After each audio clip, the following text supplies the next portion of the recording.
Bismillahirrahmanirrahim. Assalamualaikum warahmatullahi wabarakatuh. Waalaikumsalam warahmatullahi Alhamdulillah. wabarakatuh. Alhamdulillahilladzi an'amana bi ni'matihi iman wal Islam wa huwa dhamun ni'am. Asyhadu an la ilaha illallah wahdahu la syarikalah wa asyhadu anna Muhammadan abduhu wa rasuluh. Wassalatu wassalamu ala nabiyyina Muhammadin wa ala alihi wa sahbihi wa man tabi'a ila yaumiddin. Amma ba'du fa ya ibadallah, usikum wa nafsi bittaqwa wa ta'atihi la'allakum tuflihun. Qala Allah ta'ala fi al-Qur'anil Karim, a'udzu billahi minasy syaithanir rajim. Bismillahirrahmanirrahim. Ya ayyuhalladzina amanu taqullaha haqqa tuqatih wa la tamutunna illa wa antum muslimun. Wahai orang-orang yang beriman, bertakwalah kepada Allah dengan sebenar-benar takwa kepadanya, dan jangan mati kecuali dalam keadaan muslim. Shadaqallahul adzim. Masyaallah muslimin, jamaah mushola Baitur Rasyid yang dimuliakan Allah. Marilah kita senantiasa berpuji syukur terhadap Allah Subhanahu wa taala yang telah beri kepada kita nikmat iman, nikmat Islam, serta nikmat sehat, sehingga kita dapat melaksanakan salat subuh berjamaah.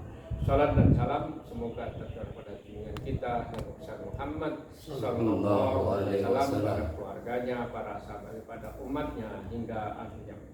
Masyaallah muslimin wal muslimat, jamaah mushola Baitur Rasyid yang dimuliakan Allah.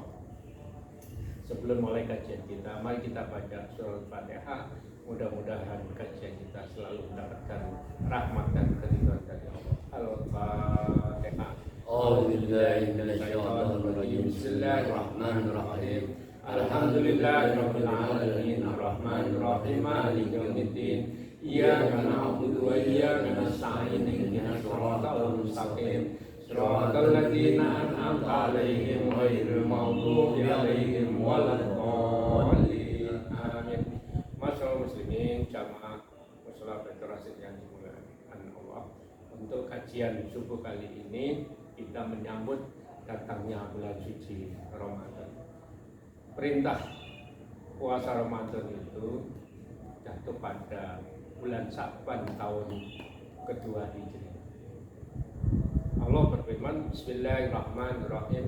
Ya ayyuhalladzina amanu kutiba alaikumusyamu kama kutiba alal ladzina min qablikum la'allakum tattaqun.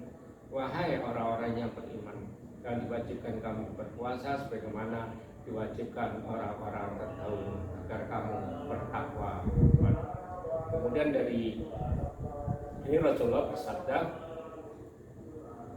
Bismillahirrahmanirrahim. Man shoma Ramadana imanan wa ihtisaban ghufira lahu ma taqaddama min dhanbi.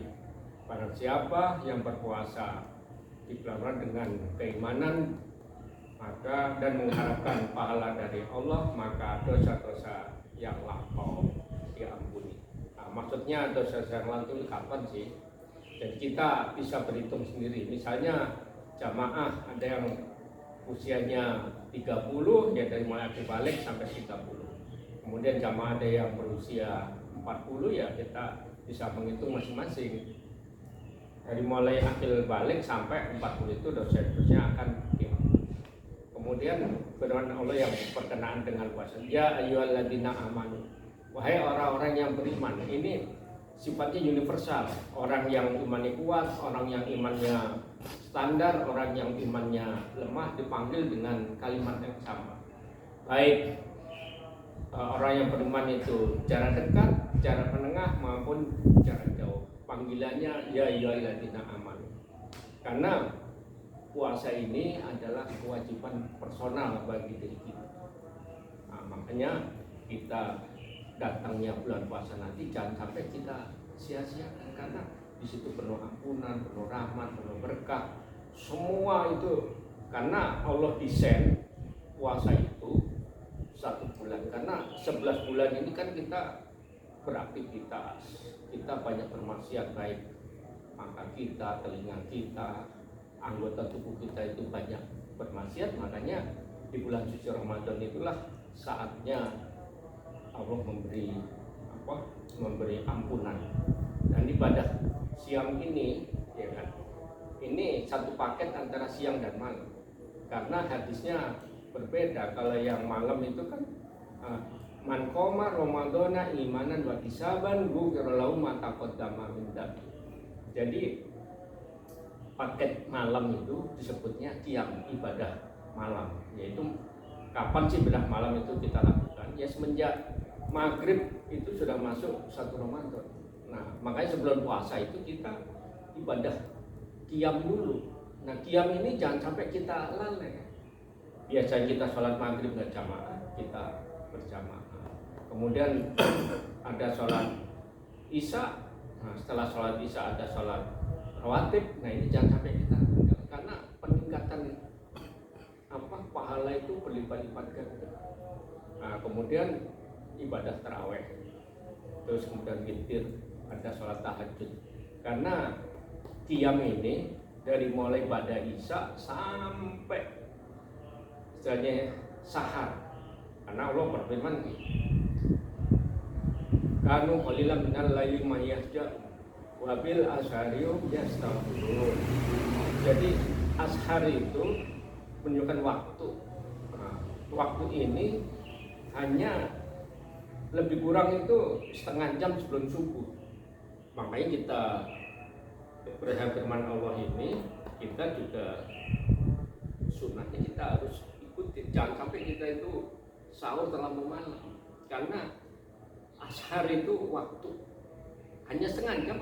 Makanya kalau bisa sahurnya itu di akhir-akhir menjelang fajar itu. Nah, kemudian ibadah siam itu kan otomatis dari mulai fajar sampai terbit matahari. Nah, di siangnya ada apa aja sih ibadah?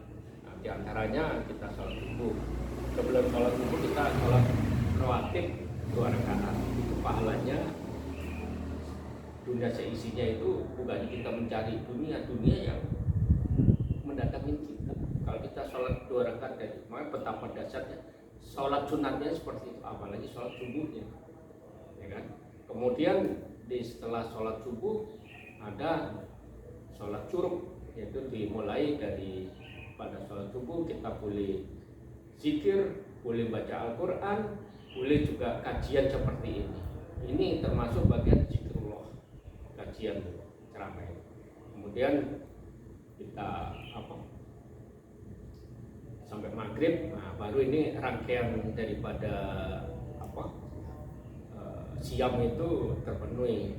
Qiyam malamnya kita sudah beribadah, siamnya kita sudah melaksanakan puasa. Ini pertama. Kemudian yang kedua, pertama puasa, kedua itu kita peningkatan kualitas sholat fardu kita.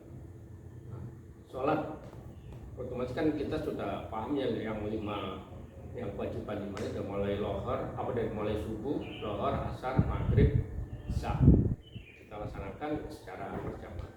Kemudian sholat kita implementasi juga, sholat sunat. Nah, seperti sholat sunat rawatib ini juga pahalanya dahsyat juga, karena sholat rawatib ini menutupi kalau sholat fardu kita nggak sempurna, ditutupi dengan sholat rawatib ini. Dan sholat rawatib ini Allah akan buatkan kita istana surga. Jadi para sahabat begitu dengar Rasulullah bersabda seperti ini, sampai akhir hayat para sahabat itu selalu melakukan sholat sunat rawatib. Kemudian ya setelah sholat isya, taraweh, ada witir, ada tahajud. Ini kaitan dengan sholat.